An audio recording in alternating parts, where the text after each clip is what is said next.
Buenas tardes. En el día de hoy vamos a realizar nuestra sesión de tertulia sobre filosofía de la ciencia, continuando con esta saga que hemos iniciado con los estudios acerca de la filosofía analítica del lenguaje en su versión más genérica, después enfocándonos a la filosofía analítica del lenguaje científico en la tradición del positivismo lógico, la visión heredada y el empirismo lógico. Vamos a mejorar el sonido porque veo que está como bajito un instante.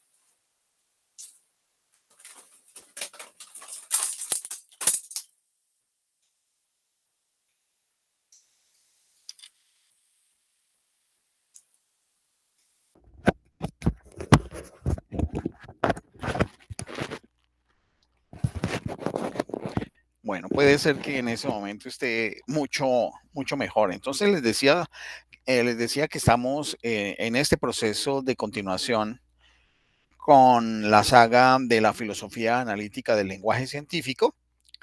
Y para el día de hoy, entonces, lo que estamos para presentar es lo correspondiente a la inducción probabilística.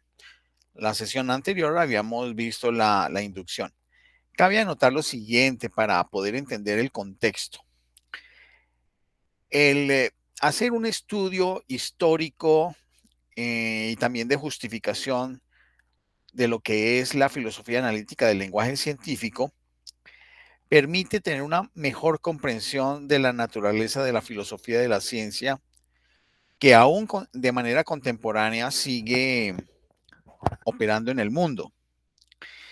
En América Latina, en nuestras universidades, pues ha habido una mayor influencia de la filosofía continental europea para mirar los distintos problemas, dentro de los cuales pues también destaca los problemas de la ciencia. Y se ha descuidado la mirada analítica, que es más de la tradición anglosajona y originalmente pues austriaca y en alguna parte alemana. Por esa razón es que venimos trabajando estos aspectos que les estoy señalando sobre el análisis del lenguaje científico y todas las metodologías y epistemologías relacionadas con esa tradición analítica. Teniendo en cuenta eso, pues entonces procedemos a entrar a explicar la inducción probabilística. Si bien la inducción no nos garantiza la verdad de las leyes, como ya los señalamos en sesiones anteriores, sí nos permite afirmarlas con una altísima probabilidad. Tal ha sido la posición, llamémoslo así, real de varios de los autores del Círculo de Viena, entre los que se destacan Carnap y Reichenbach. Esto lo hemos dicho más de una vez. A pesar de esto, vemos dos paradojas relacionadas con la inducción como método de confirmación de hipótesis científicas. La paradoja de la confirmación de Hempel fue expuesta en una obra llamada Estudios sobre lógica de la confirmación. Rectifico, en un capítulo denominado Estudios sobre lógica de la confirmación que aparece en la obra La explicación científica. Esto surge de criticar el tratamiento de las leyes probabilísticas que había propuesto Reichenbach. Según la teoría habitual de la confirmación inductiva, cada nueva instancia encontrada que coincida con el enunciado universal que la inducción pretende concluir aumenta la probabilidad de dicha conclusión. La confirma en cierto grado. Así, cada nuevo cuervo, tomando el ejemplo de los cuervos, cada nuevo cuervo negro que encuentro confirma en cierto grado la proposición: todos los cuervos son negros. Hempel afirma que las proposiciones todos los cuervos son negros y todas las cosas no negras son no cuervos, son lógicamente equivalentes. Examinémosla. Todos los cuervos son negros. Y la segunda, todas las cosas no negras son no cuervos. Si estamos hablando de enunciados que son de carácter universal y que tienen la pretensión de tener una validez general. En efecto, si aplicamos la conversión por contraposición de los enunciados, eh, pues por supuesto que nos encontramos con que un determinado enunciado confirma con el mismo grado una proposición y cualquiera de sus equivalentes. Entonces el enunciado esta manzana es roja confirma tanto como el enunciado este cuervo es negro, haciendo la analogía en la primera comparación de enunciados que hice. La hipótesis, todos los cuervos son negros, pues esta manzana es roja, es un caso particular de este no negro, es no cuervo. El efecto, la manzana no es un cuervo y su color rojo, pues evidentemente no es negro. Como esta manzana es roja, confirma, todas las cosas no negras son no cuervos, de acuerdo con el primer enunciado comparativo que hice. Y esta es equivalente con todos los cuervos son negros. Confirma también pues a esta última y lo hace con el mismo grado de confirmación que el enunciado este cuervo es negro. Pero como es evidente que encontrar una manzana roja no es tan relevante a la confirmación del color negro de los cuervos como el encontrar un cuervo negro, hay allí una paradoja. Y por lo tanto es un problema que nos encontramos al tratar de construir unos enunciados universales que tengan una validez para absolutamente todo, porque esto genera otra serie de dificultades. Hay otra paradoja, que es la paradoja de Goodman. Y vale decir aquí también que es una paradoja de la confirmación inductiva. Esto la hizo el profesor Nelson Goodman, que propuso en la obra Hecho, Ficción y Pronóstico, una obra de 1955, el planteamiento de esta paradoja. Por favor, ruego que apaguen los micrófonos para poder continuar. Muchas gracias. Supongamos, dice Goodman, que de acuerdo a todos los elementos de juicio disponibles hasta un cierto tiempo t, todas las esmeraldas examinadas hasta ahora, esto es antes del tiempo t, son verdes. Esa sería la característica que estaría en ese enunciado. Luego, si la teoría de la confirmación inductiva es correcta, todos estos elementos apoyan la generalización H sub 1, que sería la hipótesis sub 1, el supuesto sub 1 de enunciado universal. ¿Cómo se denomina ese enunciado? Todas las esmeraldas son verdes. Ahora bien, dice Goodman, llamemos verdul, en español verdul. Goodman inventa el término grue, que se escribe grue en inglés, que es una mezcla del green con el blue en inglés. Entonces, dice el grey, que en español podría traducirse como verdul, que es una combinación entre verde, el verde y el azul. A un predicado que se aplica a los objetos que examinados antes de T son verdes y examinados después de T son azules. Pero entonces, los mismos elementos que soportan la hipótesis sub 1, repito, todas las esmeraldas son verdes, soportan con la misma fuerza la hipótesis sub 2. Todas las esmeraldas son verdules, pero cuando se aplican a esmeraldas examinadas después de T, se entra en conflicto porque según la hipótesis 1, todas las esmeraldas son verdes, serán verdes. Y según la hipótesis 2, pues serán azules. Luego, la misma evidencia confirma hipótesis que son contradictorias entre sí. Todas estas críticas parecen ser correctas, por lo que un investigador o un filósofo de la ciencia tendría que aceptar que la ciencia no es tan segura como se ha hecho aparecer. Y en esto quiero hacer hincapié, porque muchas veces ni siquiera los propios científicos lo hacen, sino la opinión pública, los divulgadores científicos, la academia, le ha dado un grado de seguridad y de prepotencia o sobrevaloración a la actividad científica y sus resultados que están más allá de lo que realmente puede ser. Pero digamos que ello supone algo que no hemos analizado. Veamos, si la ciencia es inductivista, entonces la ciencia no es tan segura. ¿Esto qué significa? Si los conocimientos científicos que vamos construyendo tienen que ver con la sumatoria sistemática de las experiencias que tienen unos hallazgos que se van acumulando y nos permiten generar unos enunciados de cierta universalidad, pues no nos asegura de que sea un conocimiento definitivo, porque pueden aparecer excepciones. Sin embargo, ¿es la ciencia realmente inductivista? Es una pregunta que debemos reformular.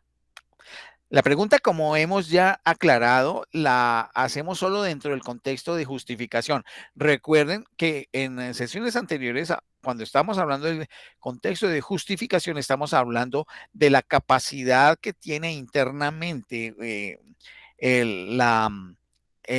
la actividad científica de poder dar razón lógica, rigurosa, de que el conocimiento que produce es válido y que por lo tanto su procedimiento se justifica, dejando de lado el contexto de descubrimiento que, como los expliqué en sesiones anteriores, el contexto de descubrimiento se refiere a todo el conjunto de circunstancias que son ya sea psicológicas del grupo de investigadores, ya sean sociales o institucionales, o ya sea del momento histórico de la sociedad donde se está haciendo el proceso de investigación, influyen en alguna medida en las sesgos, en los desvíos o en los direccionamientos que puede tener un hallazgo científico, una teoría que se construye o que se publicita. Entonces, ahí vemos la distinción entre contexto de justificación y el de descubrimiento. Entonces, vuelvo y digo, la pregunta, ya hemos dicho, la hacemos solo dentro del contexto de la justificación, o sea, todo el asunto lógico-semántico y metodológico. Esa pregunta debe leerse, por lo tanto, de la siguiente manera. ¿Es la inducción el método que justifica, de hecho, a la ciencia? No nos preguntamos entonces si la inducción ha servido para descubrir teorías, sino para justificarlas. Y veamos que allí hay una diferencia que es bastante importante, porque una cosa es que la inducción como método haya servido para descubrir o construir teorías, pero otra cosa es pensar que la inducción es una metodología que permite justificar las teorías que se producen. Ahora, algunos dirán, no, pero es que hay una relación entre la una y la otra. Sí, pero tienen también unas características muy bien diferenciadas entre una interpretación y la otra. Ahora bien, dentro del contexto de justificación, podríamos preguntarnos por las leyes teóricas y las leyes empíricas que también en sesiones anteriores las estuvimos examinando. Es evidente que si las leyes teóricas son entendidas como leyes que hablan de entidades que no son observables, es imposible justificarlas desde la inducción. Ustedes saben por qué, porque es que la inducción trabaja empíricamente sobre datos que han sido recopilados por entes observados.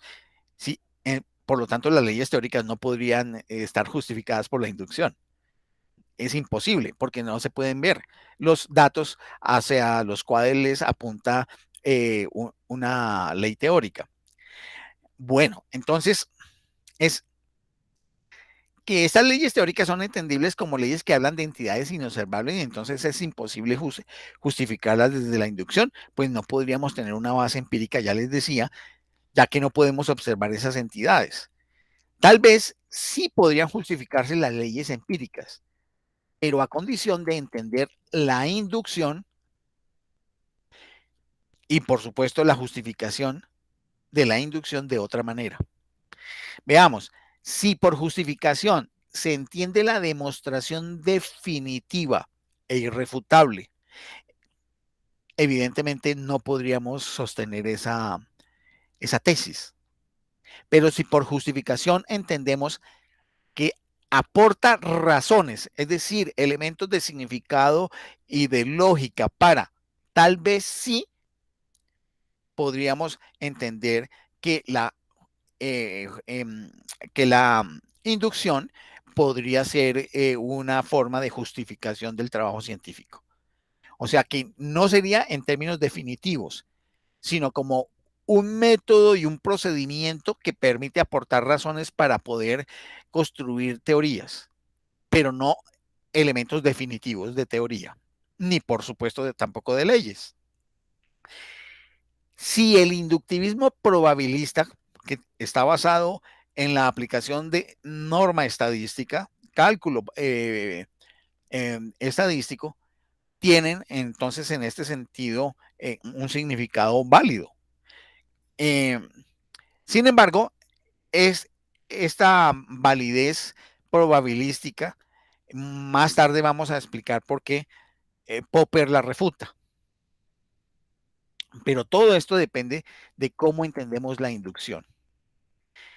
Yo sé que aquí vamos un poco rápido, esto se puede trabajar mucho más en detalle, pero ustedes tienen los textos donde se puede indagar y seguramente cuando venga la sesión de diálogo podremos hablar al respecto. Bien, continúo. Surge aquí la idea de que pueden existir distintos tipos de inducción. Debe tenerse presente que las críticas que se han presentado contra la inducción son contra una determinada concepción de la inducción que podríamos llamar la inducción ciega o mecánica, pero que no es la única. Aquí vale decir que Aristóteles, por ejemplo, sostenía un tipo de inducción muy distinto al que conocemos actualmente, que llamamos mecánico, y que es muy dependiente de cierta interpretación que se dio a los escritos de Francis Bacon. Para Aristóteles, la inducción permitía ver, llamémoslo así, entre comillas, o descubrir la razón por la cual algo sucedía. Y así, la repetición de casos no tenía como objetivo sumar argumentos a favor, como lo asumimos hoy, de que es hacer observaciones para ir sumando hallazgos en favor de la explicación que tenga algún tipo de hipótesis. Como si cada caso agregara, llamémoslo así, un poco más de verosimilitud para alcanzar la certeza de un enunciado que sea universal, sino que en el caso de Aristóteles, cada nuevo caso servía para volver a ver el fenómeno y tratar de entender por qué sucedía, como su mecanismo. La inducción aristotélica permite descubrir la causa y una vez conocida la causa, la seguridad de en qué casos se repetirán y en qué casos no se repetirán. Y en el caso de que se repitan ciertos casos, no depende del número de casos observados, sino de haber comprendido la razón o mecanismo por el cual se repiten esos casos. Observen que esta es una manera de entender la inducción muy distinta, por supuesto, con un supuesto de causalidad, valga la redundancia. Ver a muchos hombres morir me ha permitido comprender la naturaleza mortal del hombre. Y es por la naturaleza mortal del hombre, y no por ver cada vez más hombres muertos, que sé que todos los hombres morirán. Observen que en este razonamiento hay un énfasis que es de significación filosófica de contenido, no de observación sistemática que se repite y se suma matemáticamente. La inducción aquí analizada y criticada que es la predominante hoy en día, es la inducción baconiana, que ya lo señalé, la planteada por Francis Bacon, que también se denomina inducción ciega, que no descubre en los casos la causalidad ni tampoco lo intenta, porque en Bacon se considera que eso es imposible, porque no podemos ver que haya una relación antecedente consecuente definitiva entre un evento que se sucede en un tiempo A con respecto a un suceso que ocurre o un evento que ocurre en un tiempo B y que se le encuentre la vinculación, sino que trata de juntar los casos con la esperanza de que el número de casos le otorgue la certeza. Ese es el principio baconiano de la inducción que actualmente, habitualmente manejamos, distinto de la aristotélica. La diferencia, por supuesto que es fundamental porque todas las críticas esbozadas anteriormente no alcanzan a la inducción aristotélica, se quedan en otros aspectos de los problemas de la inducción vista matemáticamente.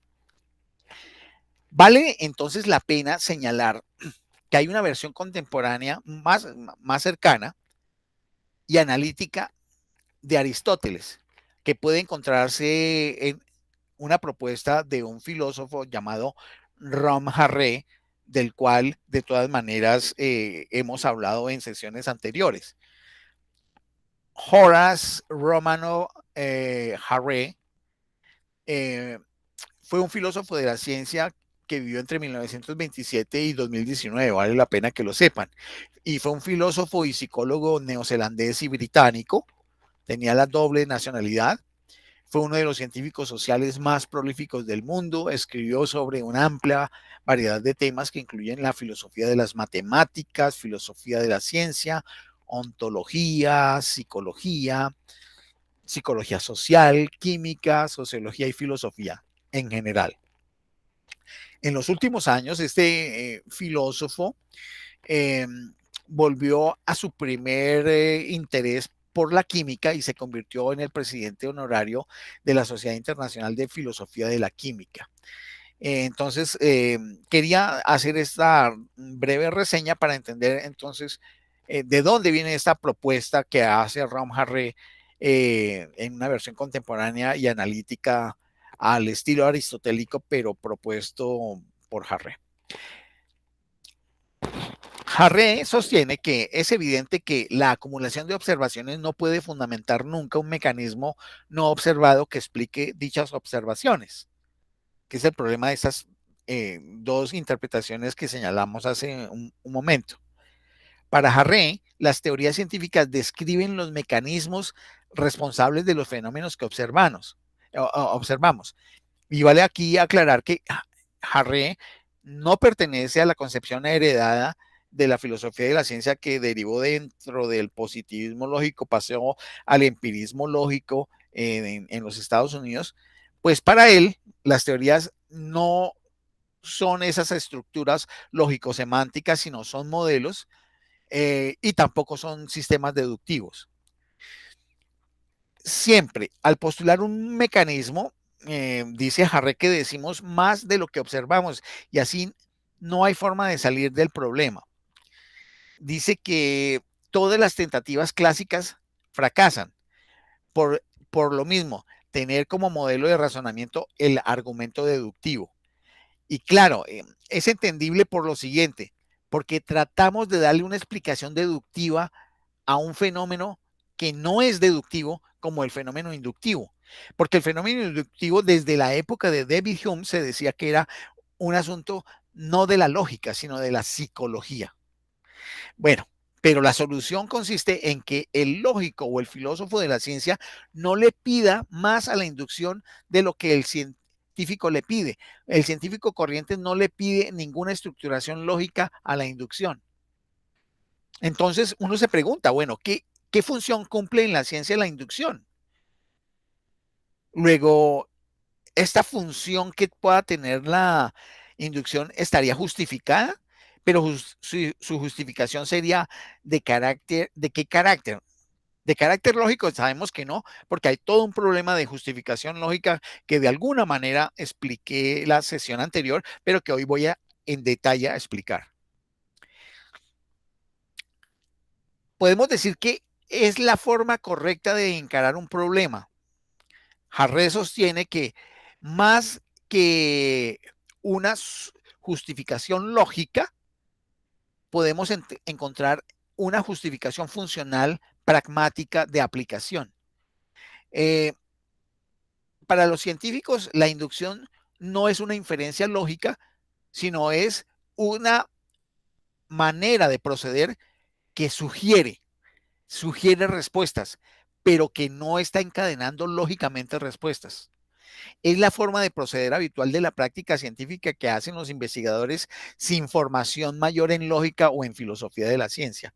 Y aquí, pues, Harré trata de darle una salida a ese problema de la inconsistencia lógica que tiene la inducción como método. Podemos decir que un modo muy común de describir una clase de transición inductiva consiste en decir que tales o cuales resultados, entiéndase observaciones, informaciones, etcétera, sugieren una apropiada formulación general. Observen bien, la expresión es sugieren una apropiada formulación general. No está diciendo que conduce, porque no lo puede hacer, porque en términos prácticos ya vimos los problemas que tiene la inducción. Ahora bien, puede ponerse fácilmente de manifiesto que cuando hay pruebas que sugieren una cierta generalización, eso no es asimilable a una inferencia obligatoria de carácter lógico, a una implicación, que es el paradigma de la argumentación de tipo deductivo. No, es más un elemento sugestivo de qué se puede entender a raíz de todos estos hallazgos que inductivamente se van obteniendo. Los procedimientos inductivos son muy variados y van desde los más intuitivos hasta los más mecánicos, pero en todos hay una sugerencia, pero nunca una inferencia. Recordemos que la inferencia es un proceso de lógica y la sugerencia es una invitación a interpretar de una determinada manera sin que haya una obligada consecuencia de tipo lógico. De hecho, en el año 1957, Harré eh, muestra en una publicación que, a ver, vamos a mirar cómo es que se llama esa publicación. Es en una publicación que se llama Dissolving the Problem of Induction, publicado en Philosophy, en, en las páginas 58-64 de esa revista, muestra una serie de expresiones de científicos que indican que el procedimiento inductivo, tal cual ellos lo utilizan, produce sugerencias y no inferencias. O sea, se repite lo que hemos venido diciendo como última interpretación a todos los problemas de las críticas a la inducción. Pero, ¿qué es lo que la regularidad sugiere? Es otra pregunta que pues va a llegar, porque bueno, no es inferencia, pero entonces esa regularidad de hallazgos, ¿qué es lo que sugiere? Entonces Harré dice, pues es que hay la presencia de un mecanismo, y aquí recordamos a Aristóteles, lo que les decía hace un rato, un camino responsable de dicha regularidad. Es decir, hay una manera de operar que se relaciona en un fenómeno que habitualmente se va hallando y allí lo que se juzga o lo que se valida es la presencia de ese mecanismo que se va descubriendo. Y ese sería como un descubrimiento de que, oiga, en todas estas ocasiones donde hallamos el mismo resultado, parece ser que hay este mecanismo que sucede. Y entonces ya no vamos a la sumatoria matemática de los hallazgos, sino al análisis del mecanismo que hace que surjan esos hallazgos. Debe quedar bien claro entonces que la regularidad solo sugiere y por lo tanto no existe un problema lógico de la inducción, pues no hay inferencia. Y esta sería una conclusión que va generando Harré para resolver el problema de la inducción, como lo hemos venido diciendo.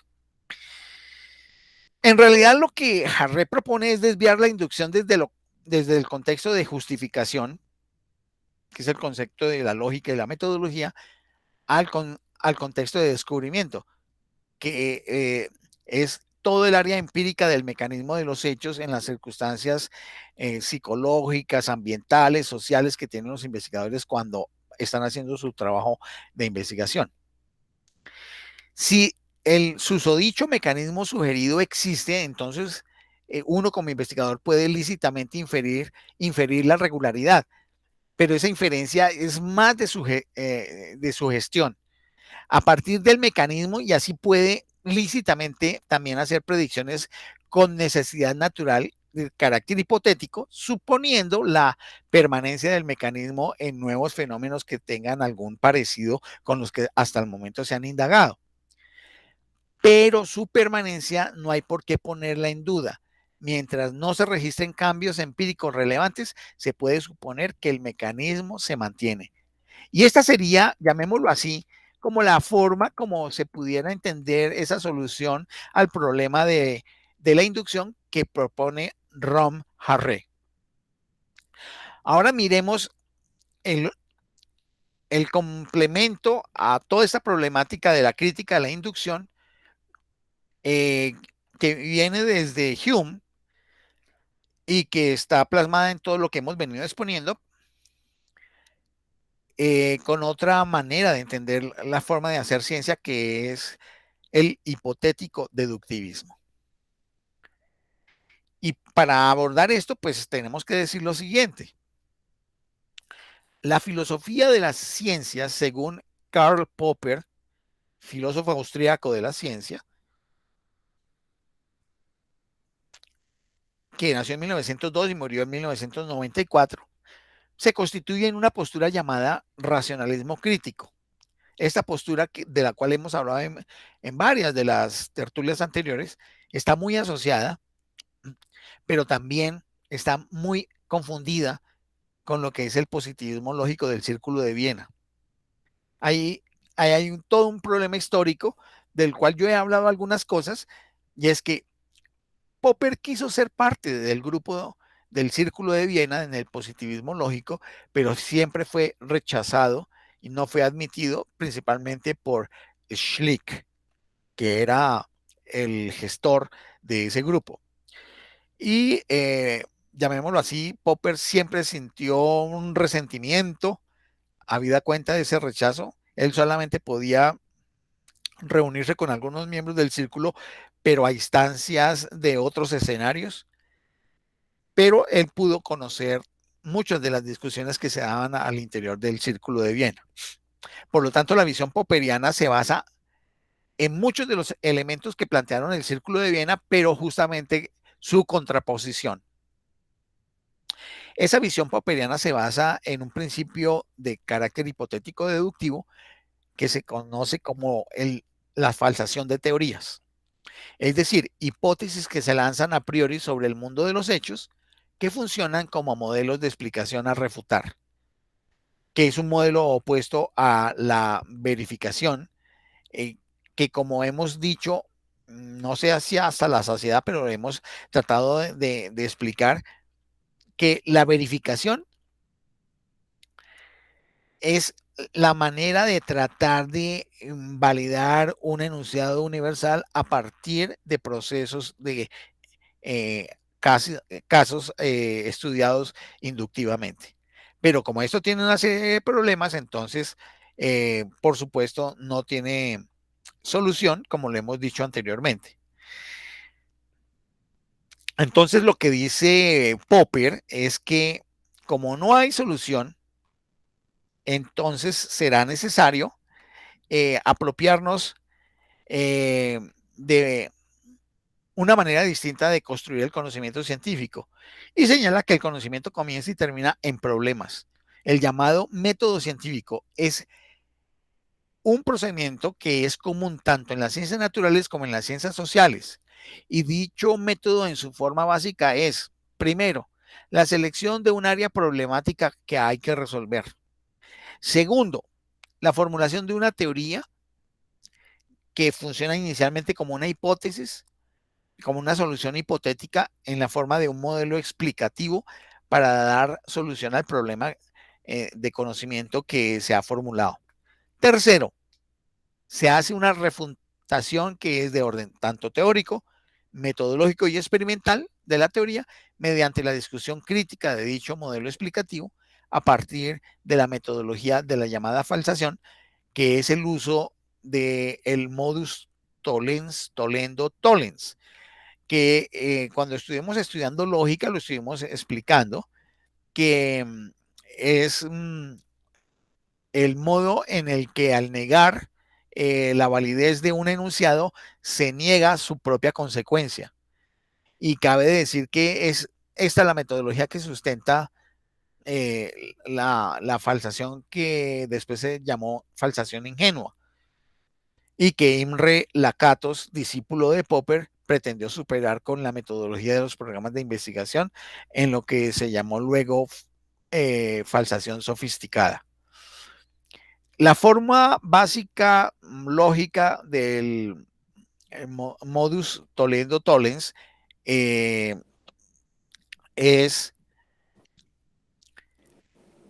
si tenemos un enunciado hipotético P que explica un hecho Q y vamos a la prueba empírica con todos el rigor metodológico, lógico, técnico, experimental, y encontramos que el hecho que predice la teoría, por favor apaga el micrófono,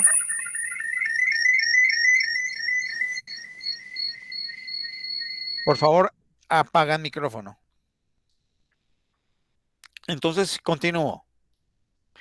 Si ese enunciado hipotético P que explica un hecho particular Q, queremos justificarlo, validarlo, hacemos todo un diseño experimental teniendo en cuenta los aspectos teóricos, metodológicos y experimentales para ver si acontece sí o no de acuerdo como lo prevé la teoría P. Si ocurre que no acontece Q, por lo tanto, de consecuencia tenemos que la teoría P no explica Q, porque hay al menos un caso en que no lo explica.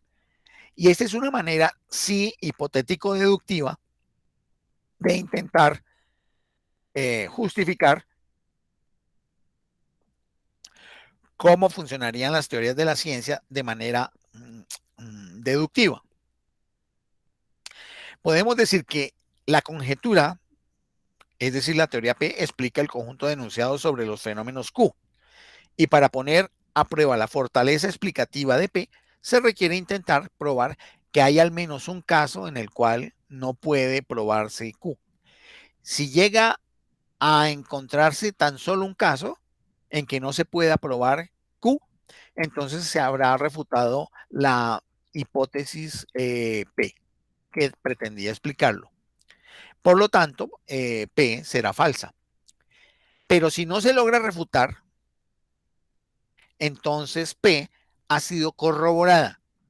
No se puede decir que ha sido probada o verificada.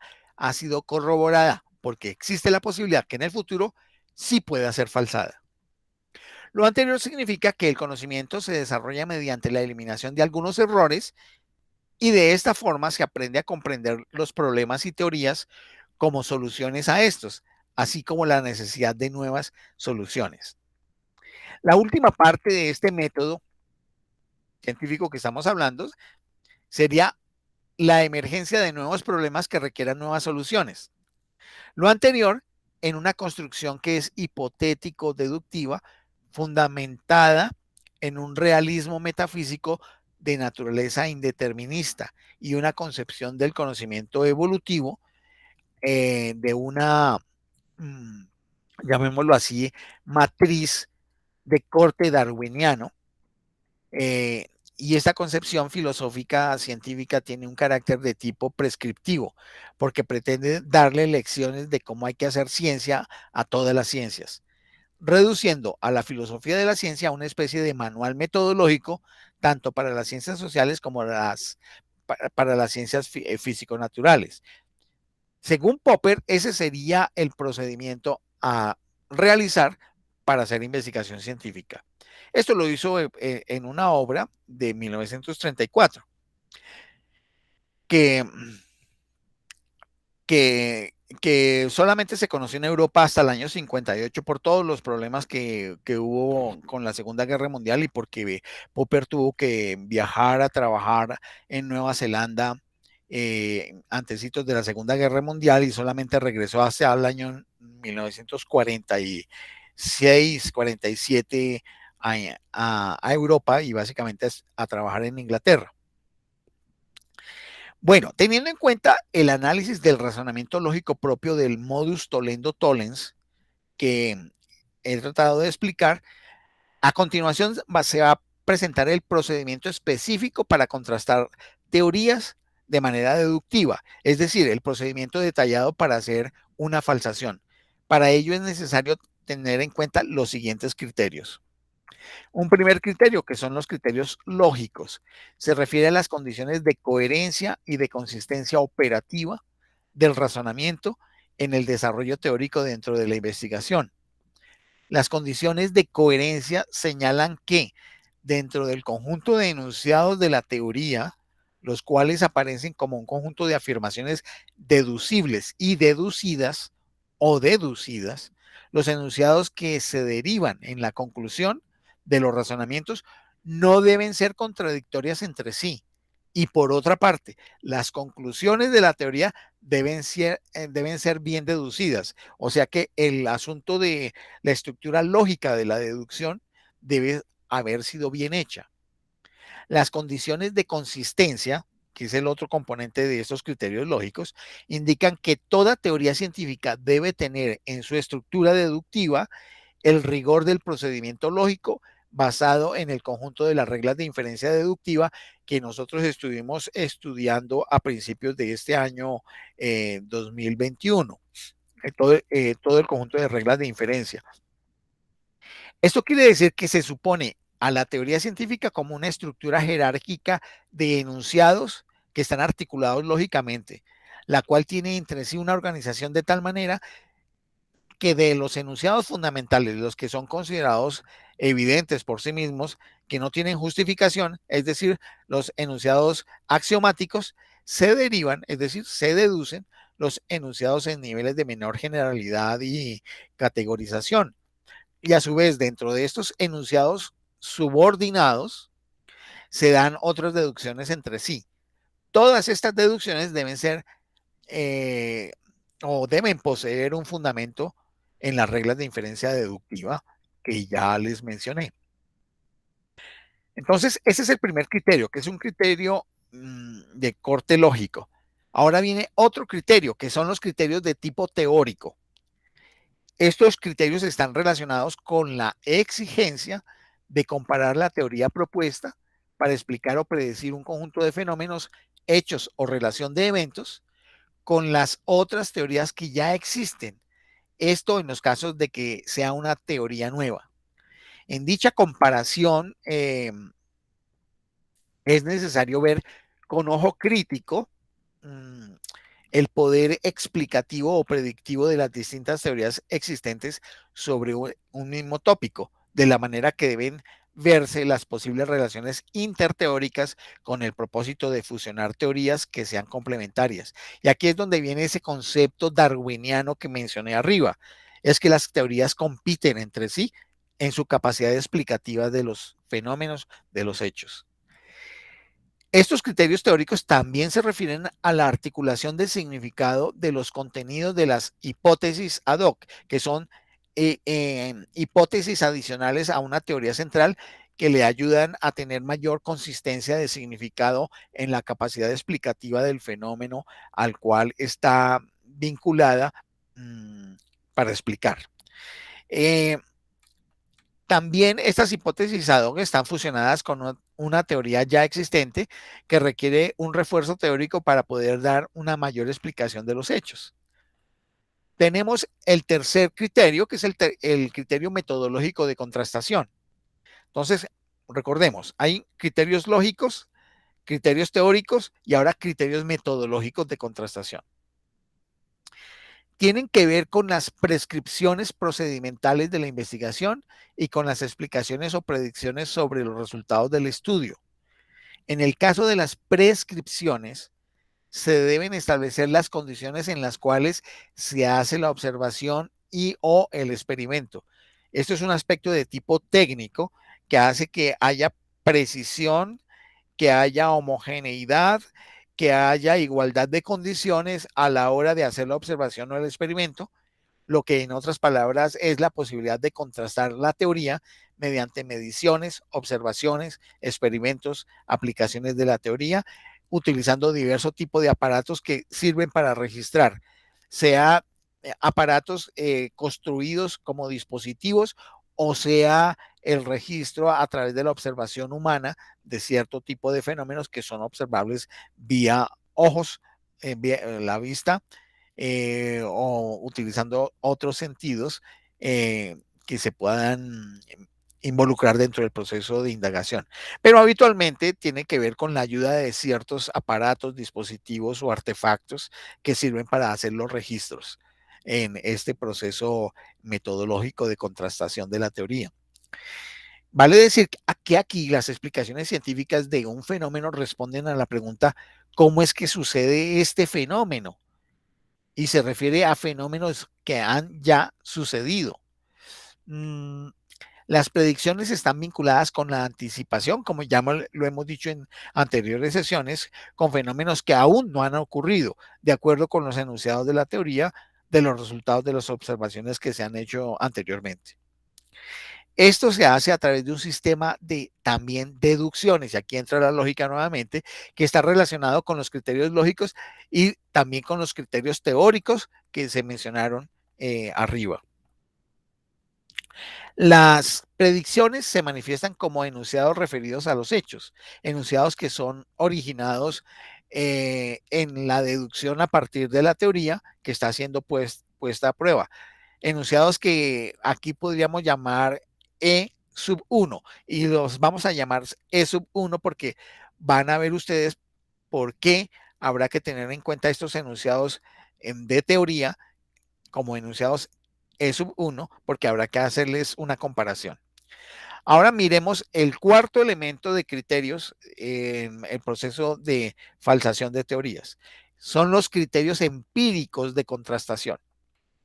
Estos criterios empíricos no son cosas, ni tampoco son datos. Los hechos son datos interpretados a la luz de la teoría. Estos criterios implican los diseños de la investigación. Los criterios empíricos se refieren a los diseños de la investigación, los cuales deben producir los métodos que establecen las condiciones procedimentales, valga de la redundancia, metodológicas, que prescribe la teoría puesta a prueba. ¿Esto qué significa? Y esto no debe olvidarse nunca. Una teoría, sea que lo diga clara o no lo diga claramente, trae subyacentemente una propuesta metodológica para poder hacer su propia contrastación. Por supuesto, los criterios empíricos de contrastación derivan de la teoría. Ahora bien, si una teoría que supuestamente es científica no tiene claridad en su forma de ser contrastada, dúdese de su carácter de cientificidad. A lo sumo podrá ser una teoría filosófica o una teoría de opinión pública sobre algo, pero no una teoría de pretensión científica.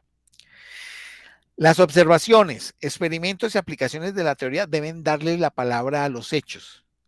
Y esa darle la palabra a los hechos se obtiene es con estos criterios empíricos de contrastación, que como ya dije, derivan de los criterios teóricos.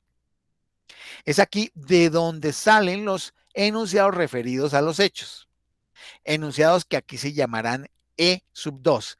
Recuerden que arriba hablamos de enunciados E sub 1, que son los enunciados que se derivan de la teoría.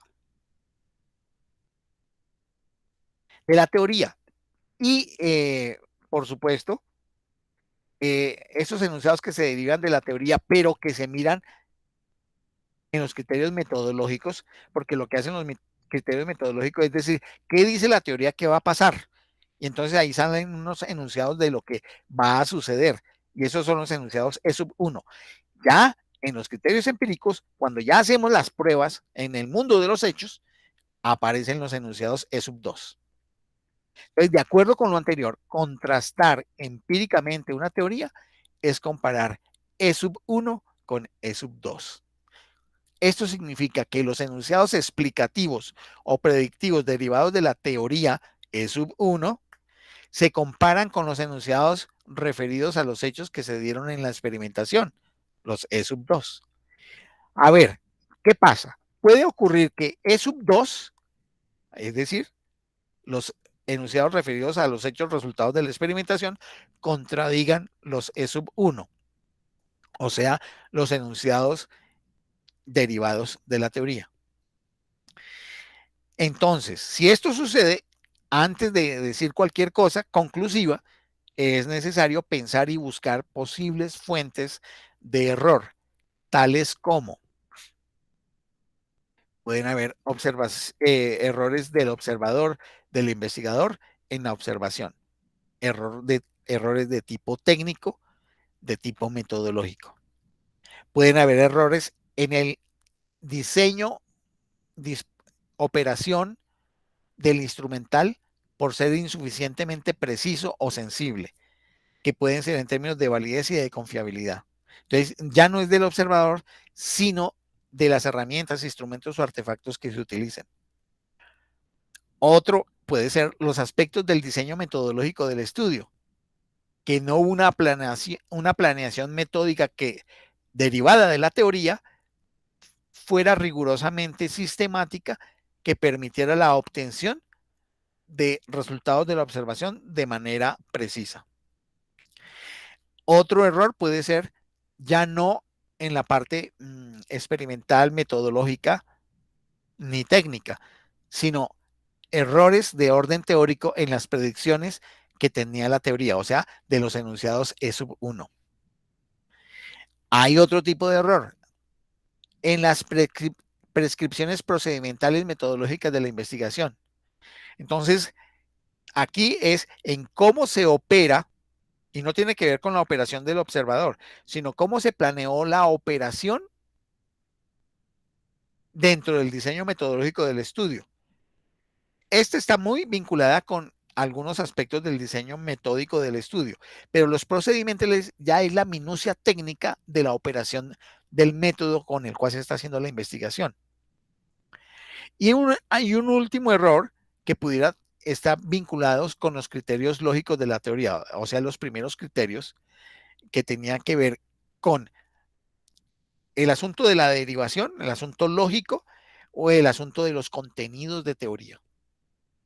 Ahora bien, si examinados todos esos posibles errores, al no coincidir E1 con E2, no se encuentran que existan estas fuentes de error, es decir, si estas no se encuentran, entonces se puede decir que la teoría ha sido falsada. ¿Por qué? Porque no coinciden E sub 1, los enunciados derivados de la teoría, con los enunciados derivados de la experimentación. Ello significa que la teoría que había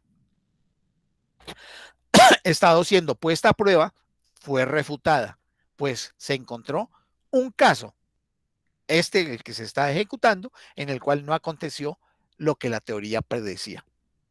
Aquí se aplica lo explicado en el razonamiento del modus tollendo-tollens. Como existe un caso en el cual la teoría no funciona ni explicativa, ni descriptiva, ni predictivamente, entonces se puede afirmar que la teoría es falsa, es errónea. Es decir, no es sostenible para explicar o predecir los fenómenos a los que se refiere. Bien, pero también puede ocurrir que E2, el enunciado sobre los hechos, resultado de la contrastación empírica, coincide con los enunciados de los hechos derivados de la teoría, habiendo tenido en cuenta cualquiera de los posibles errores que fuera susceptible de cometer y que no se cometieron. En tal caso, se puede afirmar que todos los hechos actualmente observados, enunciados E2, confirman todas las explicaciones o predicciones actualmente deducibles por la teoría, es decir, los enunciados E1. Es decir, La teoría ha sido corroborada empíricamente hasta el momento. Esto significa que la teoría no es falsa, pero no por ello se podrá decir que es verdadera, pues puede acontecer que aparezca un caso en el futuro que ella no pueda predecir, que no pueda dar cuenta de ese caso. Por tal razón se dice que dicha teoría es verosímil y que hasta ahora es la mejor que da cuenta de los fenómenos que se están estudiando en ese campo. Podemos decirlo en otras palabras, se acepta provisionalmente esa teoría como modelo explicativo. El modelo lógico-metodológico que acabo de presentar, Popper lo tuvo en cuenta principalmente para el caso de las ciencias físico-naturales, porque este nivel de rigor, como se acaban de dar cuenta, es muy difícil para las ciencias humanas y sociales, es supremamente complicado. Más para las ciencias como la física, la química, eh, ciencias más de la naturaleza pudiera operar. Pero como se dan cuenta, es muy prescriptivo. Y hay otra serie de errores, no de errores, de críticas que hay sobre esta propuesta que hizo Popper para tratar de olvidarse de la inducción. Vale decir, de otra parte, que hay que establecer que las ciencias, tanto físico-naturales como las ciencias humanas y sociales, aunque tienen un propósito común que apunta a la formulación de explicaciones por causas, que pueden ser causas eficientes, o sea, qué es lo que genera ese resultado, que pudiera estar relacionado con lo que Rom Harry habla del mecanismo, o la causa final, es decir, los resultados sobre los fenómenos que pretenden explicar. También poseen estas ciencias particularidades que hacen que sus diferentes naturalezas en la utilización posible de un método de investigación científica que se derive del modus tollens tenga una aplicabilidad y consecuencias que sean de distinto orden. Para unas serán más aplicables, pero para otras no. Yo puedo decirles a ustedes que de todas maneras, a lo largo de el tiempo, a lo largo de la historia de la filosofía de la ciencia de los últimos 50 años, esta metodología propuesta por Popper fue, llamémoslo así, criticada fuertemente, porque ese modelo prescriptivo de teoría que había allí, pues indudablemente no podía asimilarse como algo que ocurría habitualmente en las actividades científicas y por supuesto no, no era el parámetro por el cual el desarrollo de las actividades científicas de las distintas ciencias había ocurrido a lo largo de la historia. La historia de las ciencias tiene una serie de saltos, tiene una serie de avances y retrasos que indudablemente no permiten tener en cuenta estas ideas popperianas como algo que haya ocurrido realmente en la ciencia. Pero el esfuerzo de Popper vale la pena en la historia de la filosofía de la ciencia con el propósito de generarle un nivel de mayor rigor. Sin embargo, esto significa que al ser refutado por las propuestas que hizo, por un lado, Imre Lakatos con la metodología de los programas de investigación, donde él lo que hizo fue mezclar el aporte de la crítica de Kuhn al positivismo lógico y al racionalismo crítico en sus metodologías netamente causalistas y de producto, le infundió el carácter del proceso histórico. Entonces, lo que hace Lakatos es mirar los procesos de investigación con una mirada de falsación, pero a través de procesos históricos donde puedan competir varias teorías y aquellas teorías dentro de cada programa de investigación que tenga mayor cantidad de resultados fructíferos será aquella que sea considerada como la que tiene mayor validez y capacidad explicativa y predictiva. Por supuesto, vienen después otra serie de críticas que son las de Paul Feyerabend, también estudiante, alumno de Popper, quien reniega de su maestro y empieza a plantear una serie de cosas que hoy por hoy son muy discutidas, que es esa relación entre las intencionalidades de quienes financian la ciencia y los resultados de la misma dentro de un marco de relaciones económicos, sociales y políticas, tanto de los estados como de las corporaciones. Ya hubo unos elementos de análisis muy crudo por parte de Feyerabend en relación con ese tipo de cosas, que de alguna manera desde la escuela de Frankfurt ya Marcuse había señalado en sus críticas a la sociedad occidental y posteriormente Habermas también en la ciencia y técnica como ideología y en su obra Conocimiento e Interés había esbozado, pero desde otro ángulo. Con ello, bueno, estoy tratando de darle cierre a esta explicación de la saga que habíamos venido haciendo en las últimas sesiones de la tertulia.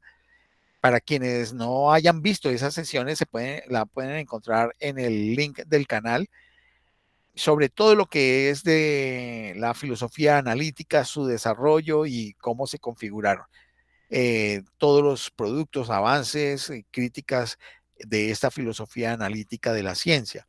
En la medida en que uno pueda tener esta comprensión, indudablemente puede entender muchos de los problemas actuales en la ciencia contemporánea, que es tecnociencia, y que es una tecnociencia que, como lo afirmo en mi producción del mes de marzo de este año, es una tecnociencia que es geoestratégica.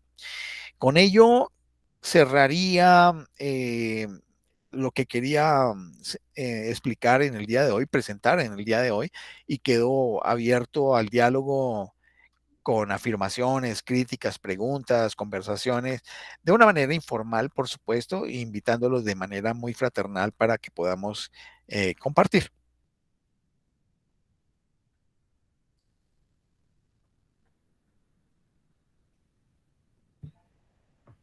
Buenas tardes. Buenas tardes. Bueno, si no se identifica, yo soy Astrid. Sí, ¿no tienes imagen? Sí, pero es que aquí hay más cosas en el ambiente, entonces mejor lo dejo ahí. Entiendo. Bueno, no, está bien. Bueno, es que me parece importante tener en cuenta el asunto de las paradojas. En el caso, pues aquí que se ha desarrollado en el texto, pues está dando argumentos que son propios, por ejemplo, para las ciencias físico-naturales. Pero considero que si hacemos una revisión, y bueno, y teniendo en cuenta que hoy nos acompaña, por ejemplo, Juan Pablo, no sé si lo recuerdas, Juan Pablo es uno de los estudiantes de la maestría en educación que está adelantando también su trabajo de investigación. En ese caso, cuando estamos mirando cada una de estas paradojas, tanto las que plantea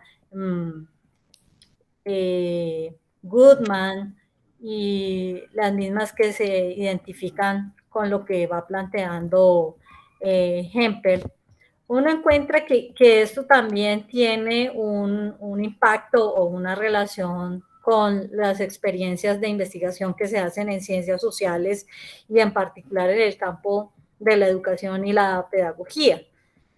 ¿A qué me refiero? A que de una u otra manera, cuando una persona que se dedica a hacer ejercicios de investigación en el aula asume de entrada unos enunciados axiomáticos o, digámoslo así, una corroboración de las teorías pedagógicas, por colocar un ejemplo. Y con ello, lo que está haciendo, por ejemplo, en alguna medida es corroborar o verificar que eso que está previsto en estas teorías pedagógicas es tal como lo predice la teoría, lo que está después evidenciando en el contexto donde está haciendo su trabajo. Pero que cuando hace esta revisión de, digamos, de lo que hoy nos está planteando las paradojas de la inducción, también en el caso de las ciencias sociales se le pueden presentar.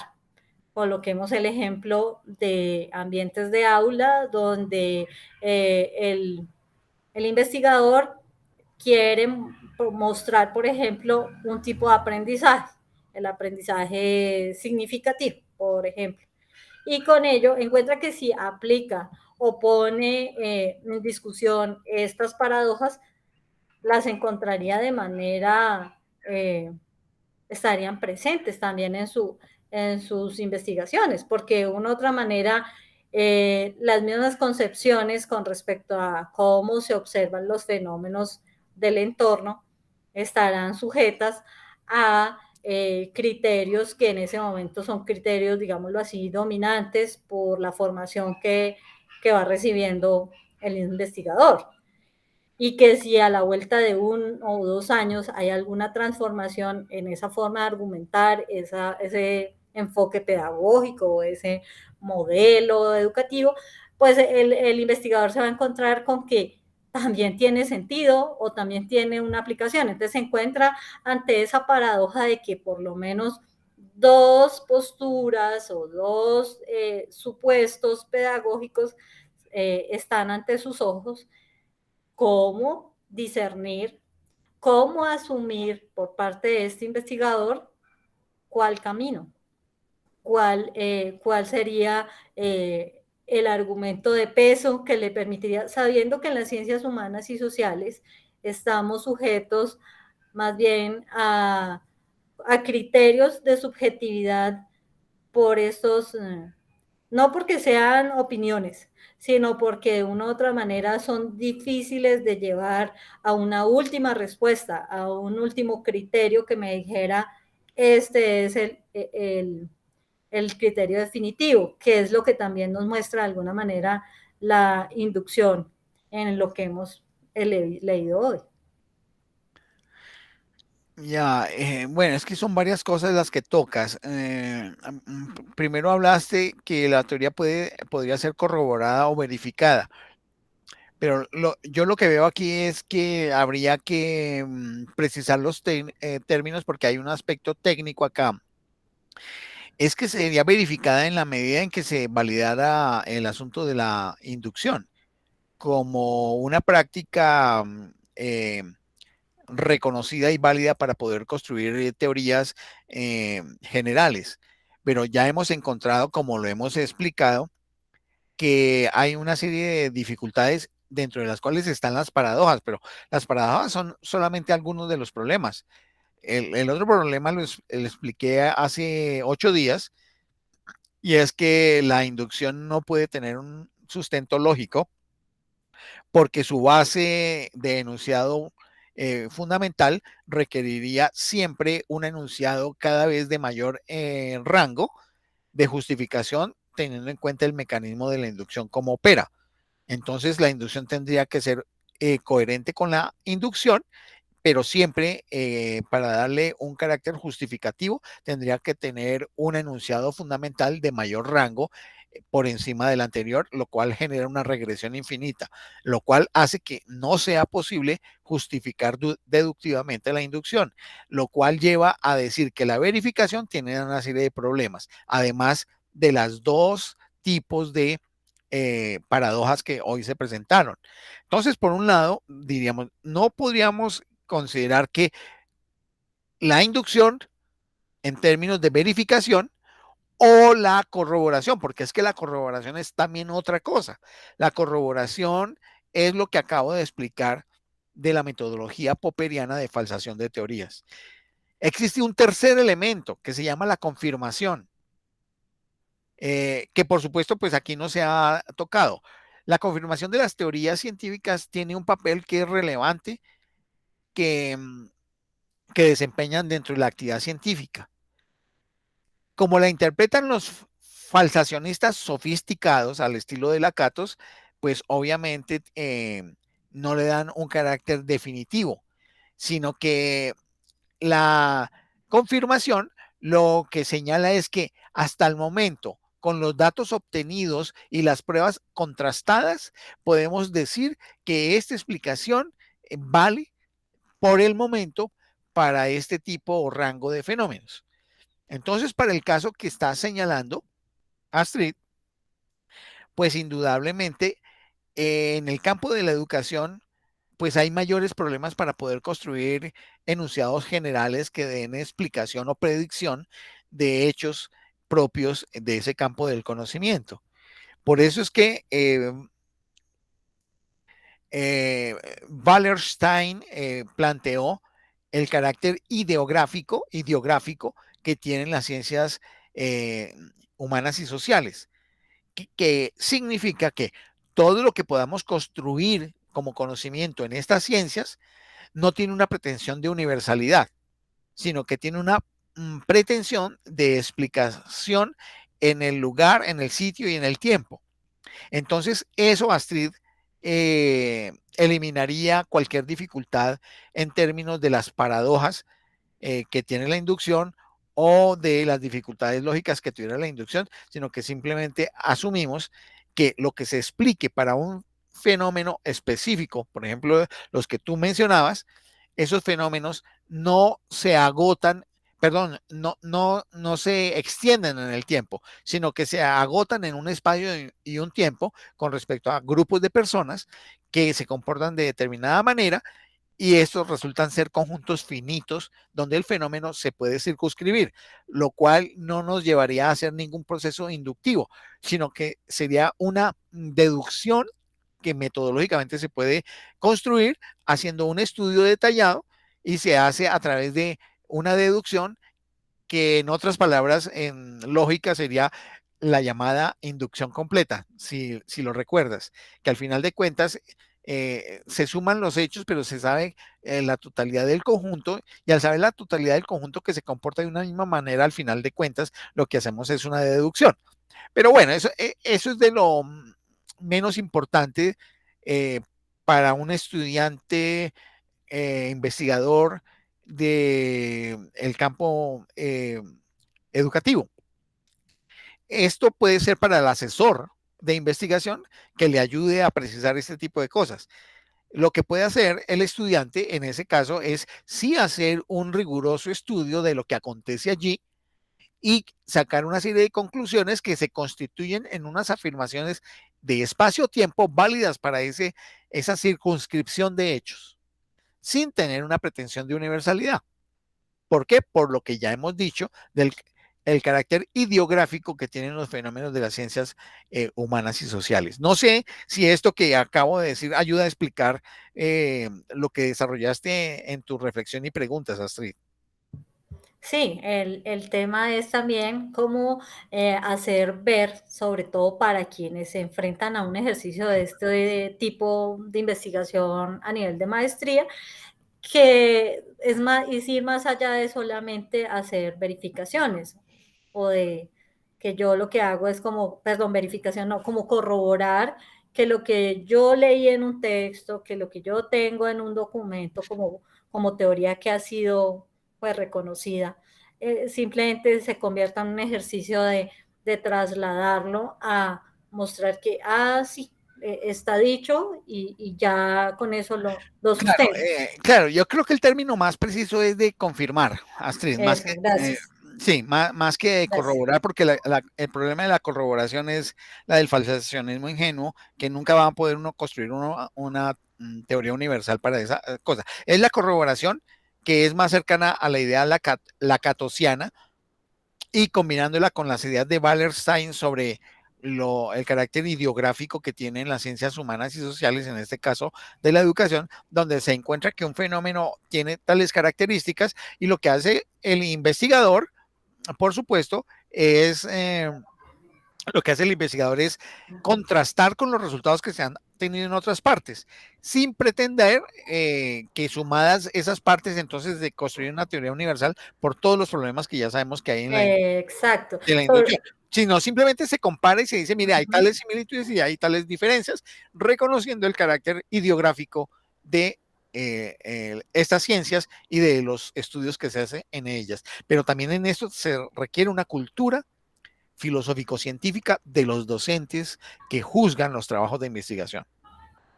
Bueno, porque es que, bueno, partiendo del hecho de que el investigador en calidad de estudiante, de una u otra manera está como sujeto a aquello que ha aprendido o ha adquirido información en su proceso, ¿no? Sí, Entonces, totalmente de acuerdo. desde luego que esa formación que ha recibido pues es heterogénea. porque no todos los profesores precisamente van a tener la misma formación, no todos están enfocados en los mismos intereses. Entonces, eso es lo que él recoge, un estudiante que se está formando en estos niveles de investigación, lo recoge, lo suma, y entonces lo que hace es, con todo ese andamiaje o ese conjunto de cosas, llevarlo y depositarlo en un documento llamado protocolo de investigación, y que luego se tiene que enfrentar a otro evaluador que tiene otro andamiaje, que tiene otra estructura.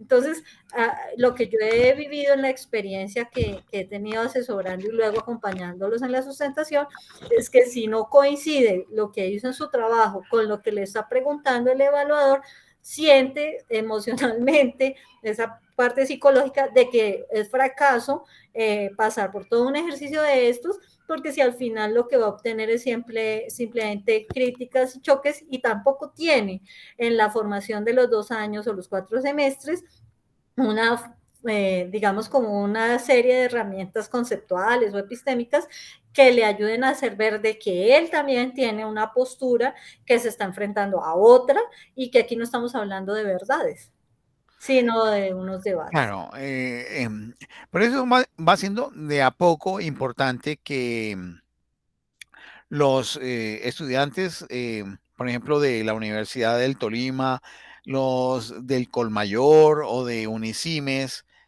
pudieran ir accediendo a los videos del canal, porque esos videos les dan ideas. Y por supuesto, como tenemos una pretensión de difusión eh, freelance de elementos de filosofía de la ciencia para que la gente tenga capacidad de juzgar sus propios trabajos y de fundamentar su propia quehacer de investigación a la luz de las distintas teorías sobre la ciencia, ver que en la actividad científica y su interpretación no hay uniformidades, sino que hay baches, hay como un paisaje, hay baches, hay valles, hay montañas, eh, hay zonas planas, y que la ciencia no, la actividad científica y hoy por hoy la actividad tecnocientífica no está exenta de dificultades y que no contiene ningún elemento de verdad última, sino de saberes con verosimilitud, que su verosimilitud se prueba ante todo porque funcionan, porque operan y dan resultados. Porque hoy por hoy el campo de la ciencia y la tecnología tiene un gran poder confirmatorio, es en la medida en que funcionen los procesos que se están estudiando y que tienen una aplicabilidad. Entonces, en ese sentido, vamos viendo una obtención de tipo pragmático del conocimiento. El conocimiento ya no es para simplemente contemplar el mundo y decir cómo es, sino es para ver cómo funciona, y en la medida en cómo funciona, cómo podemos implementar herramientas a través de ese funcionamiento con el propósito de obtener resultados. Son los hechos, así es el mundo actualmente y así está operando. Gracias. Entonces, no sé si Juan Pablo quieras hacer algún comentario. Hola, muy buenas tardes, Francisco, ¿cómo estás? Bien, Juan Pablo, muchas gracias, muy amable. Muy buena tarde, gracias por la invitación y qué bueno estar en esos espacios, pues aprendiendo mucho, creo que es papel fundamental. Cuando hablan de ese proceso de aprendizaje, claro, nosotros, hablo en caso propio, estudiante de maestría, pues son muy pocas las herramientas que alcanzamos a adquirir, pero sí vamos como arañando y van dejando dudas como para nosotros empezar a buscar más allá, ¿no? Creo que eso es un proceso individual, que es el reto que le queda aquí el que pasa por un proceso de formación, ya sea de pre o sea de posgrado, ¿no? Doctorado, queda ahí y eso nunca se va a acabar. Si yo estoy en un proceso en el cual pues he estado haciendo, trabajando desde las ciencias humanas y sociales, va encaminado hacia la sistematización de las didácticas en ciencias sociales, las cuales he hecho en años anteriores, más específicamente 2017 al 20. Y fue un proceso pues adecuado que en ese momento pues no estaba estudiando, y lo que generé fue un proceso propio, eh, el cual surgió de la necesidad de crear unas estrategias didácticas para poder generar espacios armónicos de justicia, de igualdad, en esos muchachos del colegio rural donde yo trabajo, acá en Girardot. Y pues cuando entro a la universidad, pues empiezo a mirar a ver cómo me enfoco hacia eso que exigen al final, que es entregar un trabajo escrito, una investigación, ¿no? Que va a ser el resultado de un proceso de 2 años. Y pues en eso estoy. Me llama mucho la atención, pues todas esas teorías que tienen que ver con las ciencias duras, como les llaman, las ciencias blandas. Y sí me queda claro y quisiera un poquito que me ampliaras un poco sobre la sistematización, ya que sabemos que es un proceso algo nuevo y que va muy, muy como en línea distinta a lo que es el positivismo y toda esta cuestión. Que, y en ese proceso estoy, entonces qué bueno que me pudieras de pronto ampliar, si cabe la pena, el poder hablar sobre estas clases de sistematización en las ciencias sociales. Y de verdad, muchísimas gracias y acá estaré pendiente. Muy amable. Bueno, Juan Pablo, con mucho gusto, sí, señor. Juan Pablo, es posible que tú hayas sido de los miles y si no millones de estudiantes en Colombia que al pasar por una universidad han escuchado a sus maestros hablar de positivismo como blasfemia, del positivismo lógico como blasfemia, como ofensa, como las ideas del imperialismo y cosas por el estilo, pero sin ninguna argumentación de conocimiento. Voy a señalar lo siguiente.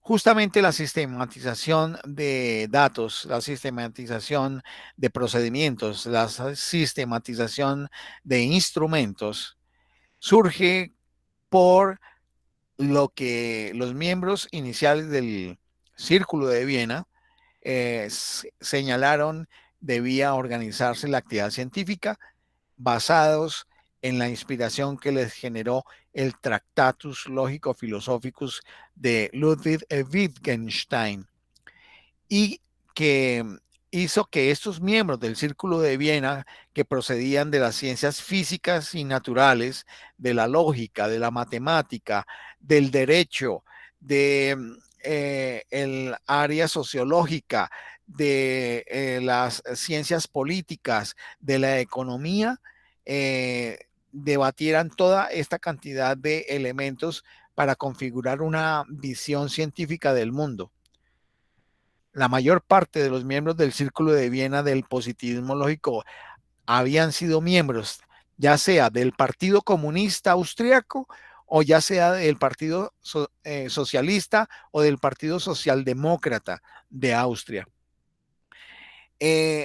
Lo que sucede es que hay una transformación en el proceso de herencia de las ideas del positivismo lógico inicial, cuando se traslada a los Estados Unidos porque hubo todo un problema de persecución generado por el FBI vía Edgar Hoover, cuando después de la Segunda Guerra Mundial los Estados Unidos entró en una etapa defensiva en el inicio de la Guerra Fría, pensando que todos los intelectuales que habían emigrado desde Europa a los Estados Unidos y que estaban cubriendo distintas plazas en las universidades norteamericanas, eran intelectuales que tenían una influencia basada en el comunismo y que era un peligro para los Estados Unidos de América que llegaran estos intelectuales. Por supuesto, no eran solamente los intelectuales de universidad, sino también los artistas, los dramaturgos, los actores de teatro, los novelistas y todas las personas que se dedicaran a algún campo de la cultura.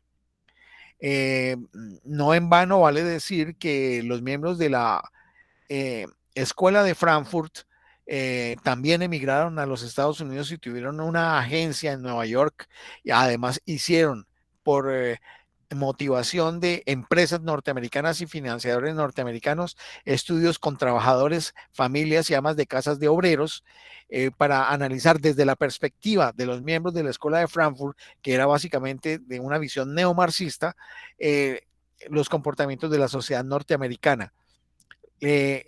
Todo esto llevó a que los ultraconservadores y neoconservadores norteamericanos, por supuesto, sospecharan de cualquier actividad, y por eso vino toda esa cacería de brujas que Edgar Hoover inició y que a través del senador Joseph McCarthy generó en la década de los años 50 una persecución y una vigilancia sobre muchas de estas personas. Por eso la expresión macartismo proviene de ese tipo de persecución y señalamientos de comunistas o de rojillos, como les decían, rojos, a todo el que tuviera un antecedente de haber participado en actividades en políticas de izquierda en Europa antes de la Segunda Guerra Mundial y que fueron inmigrantes hacia los Estados Unidos. Teniendo en cuenta ese escenario, que es de un contexto, entonces vale decir que lo que queda es una transformación de todo ese saber, de todo ese saber de el positivismo lógico, de la concepción filosófica del mundo, todas las inquietudes sociales, políticas, llamémoslo así, económicas, de reivindicación, que estaban inmersas en la ideología del positivismo lógico del Círculo de Viena, se vino a reducir, y básicamente hay un responsable que es Rudolf Carnap, se viene a traducir en solamente el análisis lógico y semántico de las teorías científicas, para evitarle cualquier otro problema que pudiera adicionársele y calificarse de influencia comunista. Entonces, los intelectuales latinoamericanos, porque eso no es un asunto de Colombia nomás, se impregnaron de una falsa información y solamente bebieron de las fuentes de la filosofía continental, de los filósofos franceses y los filósofos alemanes que no habían trabajado con los austriacos y que seguían con esa visión que no perteneció al giro lingüístico de la filosofía, porque el giro lingüístico de la filosofía es la que genera la actual filosofía de la ciencia y que se desarrolló a través del positivismo lógico, empirismo lógico, tradición heredada y todos los demás desenvolvimientos de filosofía de la ciencia que han ocurrido hasta el presente. Entonces los profesores que fueron formados en Francia, que fueron formados en Alemania, que fueron formados en España, vienen acá con la idea totalmente negativa, inquisidora, sobre algo que desconocen. No conocen qué es el positivismo lógico y cuál fue su desarrollo. Por supuesto, la visión del positivismo lógico y su herencia como empirismo lógico en Estados Unidos tuvo un momento de decaimiento. Y ese momento de decaimiento es en un congreso en la ciudad de Urbana, en el estado de Illinois, en el año de 1969, en el cual, habida cuenta de todo lo que, de las críticas que había venido teniendo la concepción lógico-semántica de teorías, que es lo que desarrolló el positivismo lógico y el empirismo lógico con la tradición heredada de la filosofía de la ciencia, condujo a que con la emergencia de los textos de Thomas Kuhn para hacer una visión historicista de la ciencia, llegara a ser insostenible las tesis que venían defendiendo positivismo lógico y luego el empirismo lógico, y llegaron pues las críticas de muchas partes del mundo. Y en ese congreso que se dio en la ciudad de Urbana sobre estructura de las teorías científicas, entonces se configuró lo que se llamó el acta de defunción de la visión analítica de la filosofía de la ciencia vía positivismo lógico, empirismo lógico, tradición heredada o visión heredada.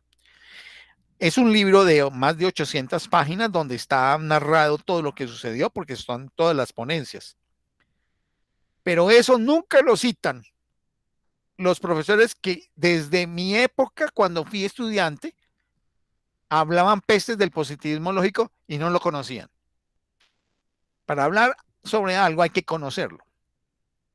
Entonces, habida cuenta de eso, yo soy de algunos de los pocos que, por ejemplo, en este país, hace un estudio juicioso, llamémoslo así, del desarrollo histórico evolutivo de la teoría de la ciencia desde el positivismo lógico hasta los problemas fundamentales que hay hoy, que no son esos que ya pues existían en ese momento. Hoy son otros que están relacionados con la tecnociencia geoestratégica, que son problemas que, aunque tienen que ver con asuntos epistémicos, metodológicos y ontológicos, hoy son más en las relaciones de ciencia política, perdón, ciencia, tecnología y sociedad, donde el elemento político y económico están involucrados.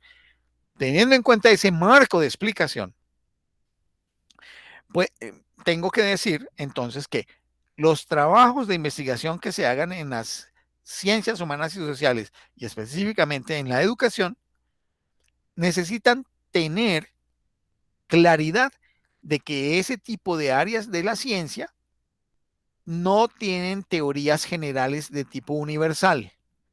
No pueden pretender explicar todos los fenómenos de una manera total y acabada, que sean válidos para toda la humanidad, sino que están circunscritos dentro del contexto de estudio en los que se hagan. Por lo tanto, los estudios que se hacen allí, que pueden ser estudios experimentales que son válidos, aunque los resultados no sean definitivos, que pueden ser estudios etnográficos válidos, que pueden ser estudios eh, de teoría no fundamentada a partir de un empirismo de los hechos, en la llamada grounded theory, o estudios participativos. Son distintas formas para mirar cómo está funcionando un fenómeno y con el propósito de alcanzar soluciones. Para las ciencias humanas y sociales, en el caso de la educación, lo importante es ver qué está pasando en un determinado lugar, sí, comparar con estudios de otras partes, pero dar las soluciones que aquí pudieran ser operables. Por supuesto, se pueden contrastar con soluciones que se han dado en otras latitudes, pero hay un elemento que es fundamental que tiene que ver con los contextos específicos, porque los elementos de la cultura, las idiosincrasias, las formas de pensar y las formas de actuación generan un elemento que es significativo en la manera de comportarse la gente. Y en esa medida, los tipos de solución que se den tengan que estar adaptados a las circunstancias específicas. Y aquí no vamos a construir teorías generales. Por eso en el campo de la didáctica, que está referido a la disciplina metodológica, técnica y estética también, de cómo facilitar el aprendizaje en los estudiantes, actividad que recae en cabeza del docente, hay un carácter que es de tipo creativo, que puede involucrar elementos de orden metodológico, sí, de orden epistémico, también muy importante, hay que saber de esa vaina, de epistemología y de ontología de los objetos susceptibles de ser conocidos, pero también los elementos que tienen que ver con conocimientos etnográficos, etnológicos, sociológicos de la población en la que estamos, si son niños, si son jóvenes, si son adultos, apropiarse de los aportes que ha hecho la psicología evolutiva, apropiarse de ideas filosóficas que pueden venir de pedagogos, que tienen algunas concepciones de hombre, de humanidad, de sociedad. Y toda esa amalgama de cosas permitir construir unos modelos de aplicación que nunca deben tener la pretensión de ser válidos para toda la humanidad, sino que probar su validez y su eficacia en el contexto donde están esos estudiantes y ver con un contraste antes después para ver si hubo algún incremento de los resultados de las didácticas que se hayan implementado allí, teniendo en cuenta toda esa serie de escenarios. Porque sí hay un elemento que es fundamental, no es simplemente hacer algo y mirar qué resultó. No, miremos antes algo, hagamos algo y miremos después. Son estudios pre y post. Y no estamos hablando de un estudio de laboratorio. No, es un estudio general, pero que puede, a través de unas categorías de análisis que tengan unos indicadores lo más indagables posibles y lo mejor medibles posibles, que pueden ser cuantitativos, pero también pueden ser cualitativos, con escalas de medición cualitativa que se pueden circunscribir de una manera rigurosa si se definen operacionalmente, y hacer la comparación antes-después. Esto le da un carácter de rigor al trabajo científico en ciencias humanas y sociales en el campo educativo, y permite que se vea con mayor respeto y rigor el trabajo que hace un investigador social o un investigador educativo. Por supuesto, es lo que pienso. Por supuesto, he estado cerca de los procesos de investigación en educación. No es mi campo ahora, lo fue hace ya mucho tiempo, pero sé a qué se refiere este tipo de cosas, y creo que el afinar con rigor lo que se puede hacer puede ser muy útil, y sobre todo en la argumentación final cuando se presenten los resultados de un trabajo de investigación realizado. Eso sería lo que yo tendría que decir frente a las inquietudes que su señoría planteó. Listo, muchas gracias, Francisco. Con mucho gusto. Bueno, Armando y Estela.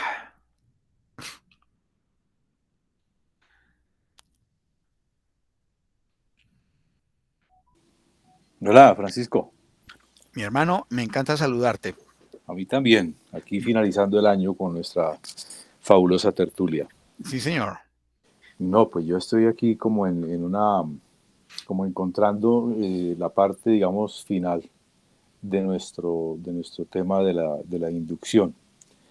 Y entonces me estaba también encontrando con que la inducción definitivamente, pues, no tiene un carácter concluyente, que es más o menos, y de ahí surge como esta, y creo que viene también un poco con el tema de Ron Harré, cuando hablaba del sistema de la implicación de A, B, C, D, y que de pronto, cuando uno va mirando, digamos, en secuencia A, B, C y D, pues sí, hay A implica B, B implica C, y lo miras, digamos, hacia atrás, y pues tiene siempre una serie de implicaciones. Pero lo que Ron Hardy planteaba era que cuando tú comparabas A y D, pero resulta que de pronto las implicaciones ya no estaban, entonces ya no había ningún fenómeno, digamos, que uno podría eventualmente encontrarse dentro de un sistema con un D, pero tú no sabes que crees que eso es un A